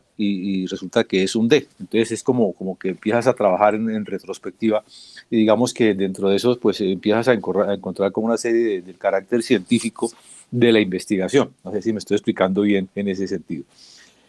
Y la otra, en cuanto a que, aunque siempre, para que se dé el carácter de la inducción, pues que definitivamente hay una serie de inferencias que deben ser obligatorias, y que esas inferencias obligatorias muy probablemente no se van a dar, porque definitivamente digamos, diferencia o lo que, digamos, el punto ciego de la mecánica ciega, que es el de Bacon, que está basado en el inductivismo probabilístico, que tiene en cuenta las estadísticas, y que generalmente las estadísticas pueden ser como una recolección de datos que nosotros tenemos, pero que no tienen digamos, la búsqueda, digamos, la búsqueda causal, ¿no? Que sí lo tiene, digamos, el tema de nuestro querido amigo Aristóteles. Entonces yo lo que estoy viendo aquí es que existen como dos tipos de inducción, finalmente el causal y el de Bacon, que es el de la mecánica ciega. Pero sí, estoy bien. Y entonces ahora me encuentro con que viene la deductiva. Cerrando este capítulo, El método encontramos hipotético el método deductivo. hipotético deductivo. Entonces, bueno, yo quería como escucharte alrededor de eso, ¿no? Porque yo diría que tenemos el método el método inductivo deductivo, porque finalmente todo lo inductivo se vuelve hipotético. Pero nosotros podemos digamos, encontrar a través de la deducción una serie, digamos, de justificaciones o una forma de encontrarle una validez a lo que estamos, digamos, investigando. Ya, bueno, el asunto de la relación entre inducción y deducción es ante todo en Aristóteles, que se plantea eso, pero aunque eso no está dicho dentro de los textos que leímos. El asunto es que no necesariamente una inducción lleva a un enunciado universal, porque ya vimos todas las críticas que esto conduce. Por lo tanto, de un enunciado universal producido a través de la inducción, en la perspectiva del inductivismo ciego, no, perdón, probabilístico, no podríamos hacer unas deducciones para todos los casos. Entonces, ¿qué significa esto? Que la visión de Rom Harre me parece que es adecuada, porque él no señala que la inducción tenga una justificación de orden lógico, y es más una validez o, o- o justificación, pero de tipo empírico y pragmático, donde se sugiere que puede haber en un siguiente dato observado mm, un resultado muy parecido a lo que ha sucedido antes, sin que esto implique una inferencia lógica. Me parece que ese es el mejor acercamiento a todo este problema que se ha planteado por todas las explicaciones que yo hice a lo largo de la disertación, de que no tiene en ningún momento justificación lógica la inducción. Por otro lado, el método hipotético deductivo es toda esta descripción que hice de la falsación de teorías, donde la prueba de la teoría se hace a través de la búsqueda de su negación con el modus tollendo tollens, teniendo en cuenta los criterios teóricos, los criterios lógicos, los criterios metodológicos y los criterios empíricos que expliqué en detalle. Entonces, lo que veo hoy por hoy es que no hay ninguna solución definitiva al problema de la inducción. Está la sugerencia de Ron Harre, que me sigue pareciendo muy útil por todo lo que acontece actualmente en la ciencia, y está la solución que planteó en su momento eh, Imre Lakatos frente al falsacionismo ingenuo inicial que tuvo Popper. Al final de cuentas, Popper pues abjuró de su planteamiento inicial y señaló que el mundo realmente, a través de la investigación, lo que da es más bien un mundo de propensiones, donde la propensión es una intensidad estadística. Entonces, hay explicaciones con un énfasis estadístico utilizando la inducción, que es lo que hizo Reichenbach. Y está la visión estadística hipotético-deductiva, que es la visión del falsacionismo sofisticado de Imre Lakatos, que al final de cuentas, pues Popper también lo aceptó como el mundo de propensiones. Y es lo que actualmente ocurre. Lo que sucede es que en la cultura ciudadana se pretende dar como que los enunciados científicos son enunciados definitivos, como si las teorías científicas fueran infalibles, pero si hay algo que está declarado que no es infalible, son las teorías científicas, porque una teoría siempre puede ser mejorada o sustituida por otra. Por lo tanto, las ciencias no tienen verdades, tienen enunciados de teoría que explican hechos que tienen cierta validez y verosimilitud, pero no tienen verdades. Eso sería como la síntesis de todo esto que hemos venido haciendo a lo largo de todas estas sesiones de tertulia. Si nos ponemos a repasar cada una de estas últimas 7 u 8 sesiones de tertulia, podríamos en detalle poder llegar a estas conclusiones que estoy intentando hacer a raíz de tu pregunta, Armando. Gracias, Francisco, gracias, muy amable. Bueno, tenemos en este momento las 3:44. Si Estelita no va a señalar alguna cosa, o Astrid alguna cosa adicional, pues estaría yo cerrando la sesión de esta tertulia de este año. Un momento. Yo sí creo que es importante que recordemos sobre qué vamos a trabajar en las próximas, como para que las personas que ingresen pues puedan saber, por ejemplo, en qué nos vamos a basar y qué tener en cuenta. Bueno, Astrid, muy bien. Es importante que ustedes sepan que tuvimos una conversación con Astrid acerca del rumbo que vamos a continuar. Y como abrimos el espacio para mirar toda la saga histórica y también metodológica y teórica técnica de la filosofía analítica de la ciencia, partiendo del gran campo de la filosofía analítica, eh, he mencionado en varias oportunidades la transformación que tuvo la filosofía de la ciencia del positivismo lógico en filosofía del empirismo lógico, vía también la visión heredada en el tránsito de Europa a Estados Unidos. Entonces hay un elemento histórico que va a ser muy importante para que ustedes conozcan, y es cómo es que se hizo ese tránsito. Entonces ustedes van a recibir un libro de George Reich, es un filósofo de la ciencia norteamericano que hizo un estudio detallado de cómo la filosofía de la ciencia europea de antes de la Segunda Guerra Mundial se transformó al llegar a los Estados Unidos. Es una historia bonita porque toca varios elementos que incluso aquí no hemos tocado y que será muy interesante porque vincula con varios aspectos, tanto de la política como de la historia, como de la cultura, como de la anécdota histórica también. Y yo creo que esto nos ayuda a entender mejor por qué yo les he insistido la necesidad de tener siempre los conocimientos a la luz del conocimiento de la historia. Y sabemos que la historia no es una historia, sino son varias historias que hablan sobre ciertos periodos y que cada una tiene una versión, y que por eso tenemos que hacer una construcción crítica de la historia, porque de acuerdo con el narrador, pues los énfasis, los subrayados son unos o son otros.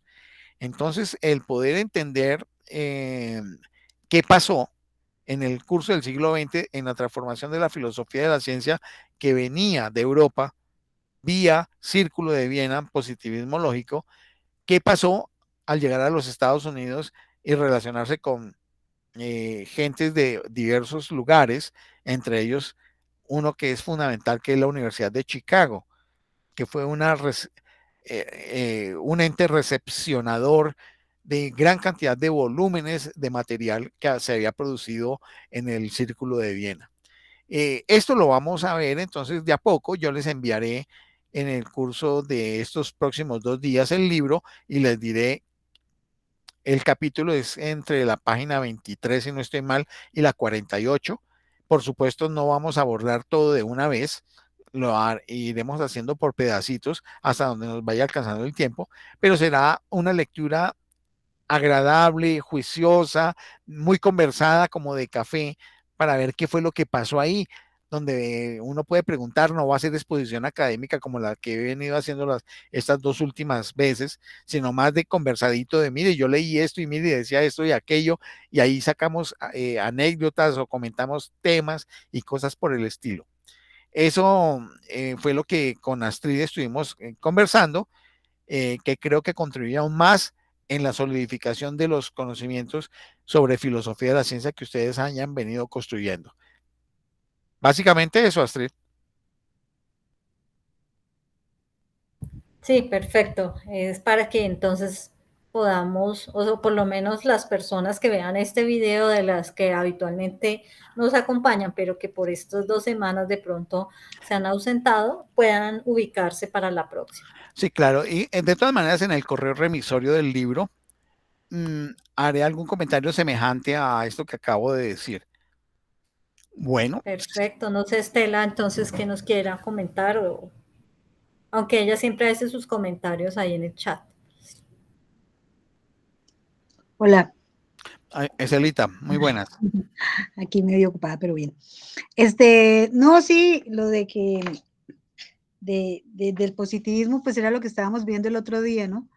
De cómo se ataca sin conocimiento de causa.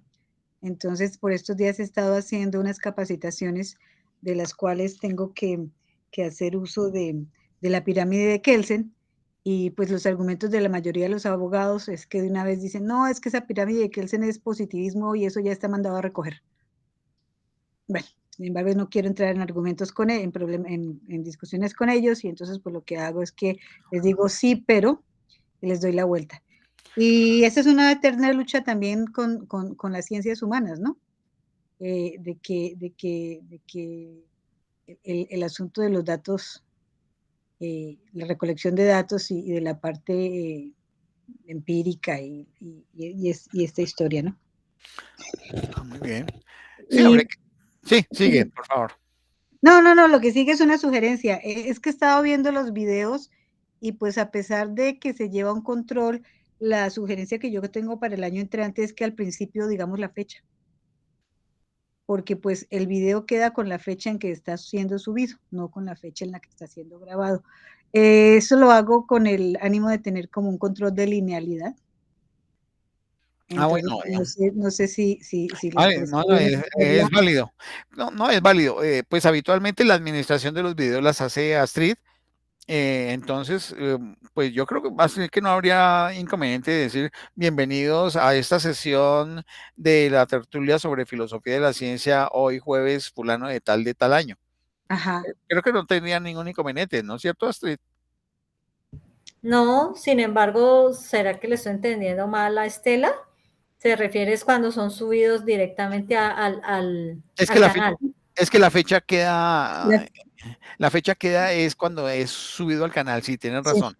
Entonces es más cuándo se hizo para buscar esa linealidad. Me parece que es un aporte que podemos acoger bien. Sí, gracias. Y en cuanto a lo que tú estabas hablando de la parte de la persecución en Estados Unidos, pues les había dejado en el chat una recomendación, ¿no? De leer el libro de las brujas de Salem o el Crisol, que en inglés se llama The Crucible, escrito por Arthur Miller, y ver la película del testaferro de Woody Allen. Ahí se refleja muy, muy bien ese periodo. Bueno, sí, lo que sucede es que, bueno, esa es una digresión cultural que, bueno, tú la puedes hacer. Yo te sugeriría que muchas veces puedas solicitar la palabra y decir, mire, una digresión cultural en relación con ese periodo que estás señalando, Francisco. Yo les invito a mirar esto y aquello, y es válido, hacerlo, que te animes un poco más a participar de voz viva como lo hiciste al principio. Es una muy cariñosa invitación. Pues yo creo que por ahí en el horario de verano sí me va un poquito mejor. Listo, es que ahorita estamos acá a las 2 de la tarde, entonces pues sí se me cruza con el trabajo. Sí, entendemos. Sí, además yo adelanté esto. Bueno, siendo esto lo último que hablábamos, les agradezco mucho Armando, Estelita, mi Astrid, bueno, Juan Pablo que ya se retiró. Y Juan Pablo que ya se retiró por esa sesión. Entonces procederemos a encontrarnos en la próxima semana. ¿A las 3? Sí, ya, yo creo que a las 3 ya, Astrid, y ahí sí la coordinación, no sé, me gustaría que la hicieras tú. ¿Listo? Sí, señor. Sí, bueno, listo. Perfecto. Bueno, me encanta saludarles, felicidades y que tengan una buena tarde y una noche de fin de año feliz y agradable con los suyos. Igualmente. Bueno, gracias. Hasta pronto. Hasta pronto. Adiós. Chao, Francisco, igual. Gracias.